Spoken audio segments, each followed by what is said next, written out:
My name's Quinlan, welcome to Melbourne Musos. I have a djembe in front of me, okay. It's probably, I would call this probably the most popular hand drum in the world, given that most of Africa has one in every household and all that sort of business. But it can also be called other names. If you have a metal one, you could have a doumbek, which is much more Middle Eastern sort of thing, coming from Egypt.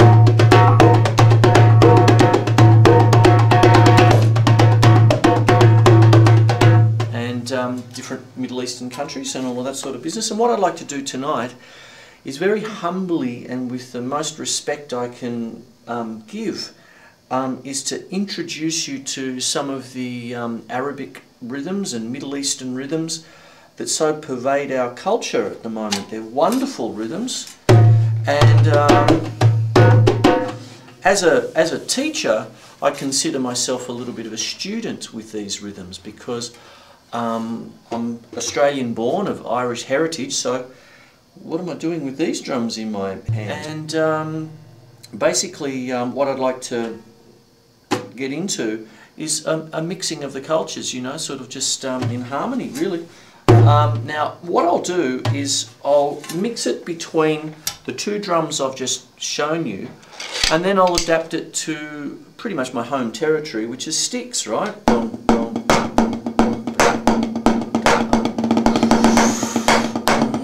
You know, and get these rhythms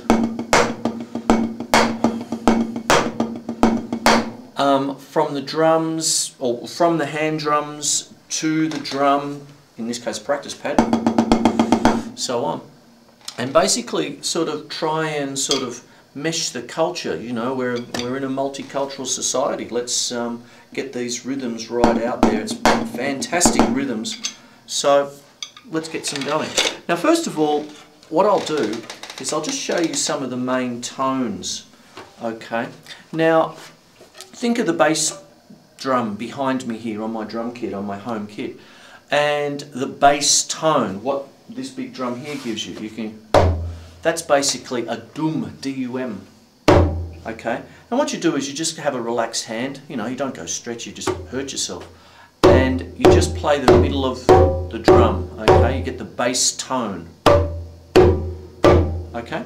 And then what happens is you have a tek, which is pretty much a slap or a high-pitched sound. So you got bass, snare, bass, bass, snare, if you wanted to talk about it in drum kit terminology. Bass, snare, bass, bass, snare, bass, snare, bass, bass, snare. Boom, tek, boom, boom, tek, boom, tek, boom, boom, tek. Tek is T-E-K, alright? So boom.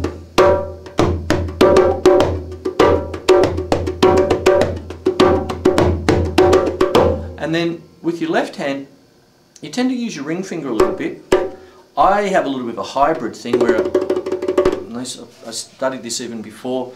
I used to drive my maths teacher crazy in school when I was just practicing drums on my desk, and I'd always get detention. I'd be practicing my triplets, 1 and R, 2 and R. It's just fingers, you see.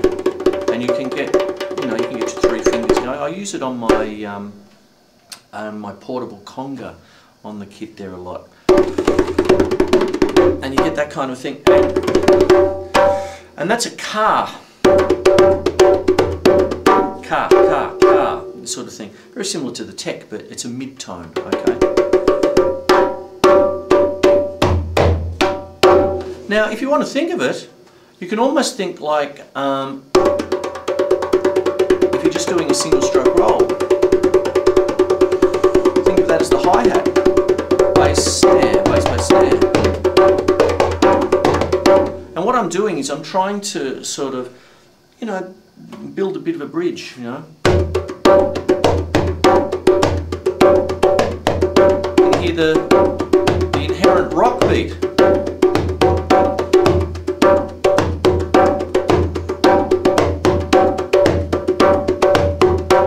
What happens if I changed from the djembe to a doumbek? Both very similar drums. Let me put them up, actually. Let me put them up side by side. There they are together.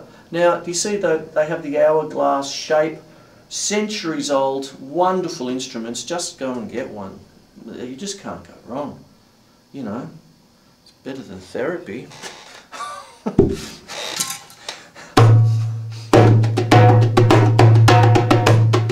Now I'm going to have to change my tone a little bit because I'm used to the djembe. Different instrument.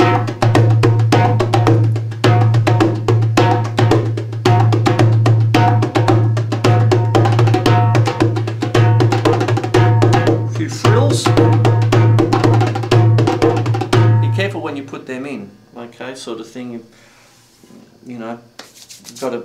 You know, if you're playing to dance, you know, if you're playing for dancers, say in a belly dancing class or some such thing, and you're sitting back and you do too many frills, you know, you get a bit too progressive rock on them, they won't be too happy. It's the same thing in Latin rhythms. If you're playing a bossa nova, you don't want to syncopate the bossa nova or the rumba or any of these things, because inherently there's dance steps to these beats, you see, especially, you know, in other cultures such as Greek rhythms and, you know, things like that, like a Zebeki kola.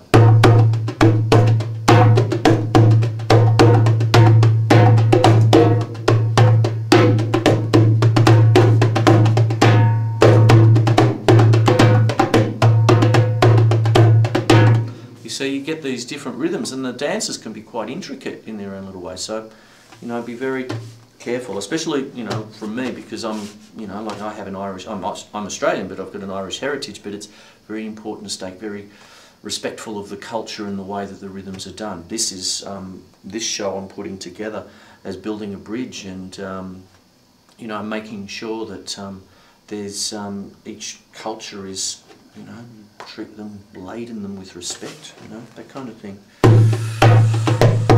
So what I'm essentially doing in my head, just to get started,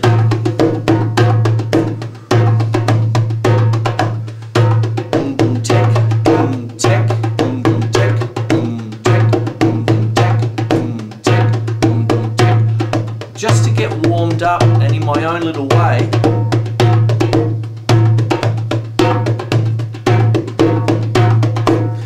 I'm really playing my little rock beat to it to get used to it. Now, see how the djembe has a much more, because it's wood rather than metal, it has much more of an earthier tone. Also, this is an animal skin, for those of you who don't like that. There are plenty of plastic skins made of mylar and all that sort of business, so you work it out for yourself. But basically, when played together, they create a very much a very complementary sound, because you have the deep earthy tone of the djembe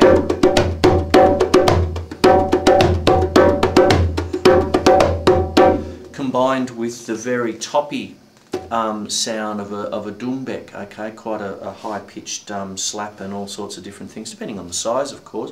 But basically, you can almost think of rhythm and lead, if you wanted to think of it like that.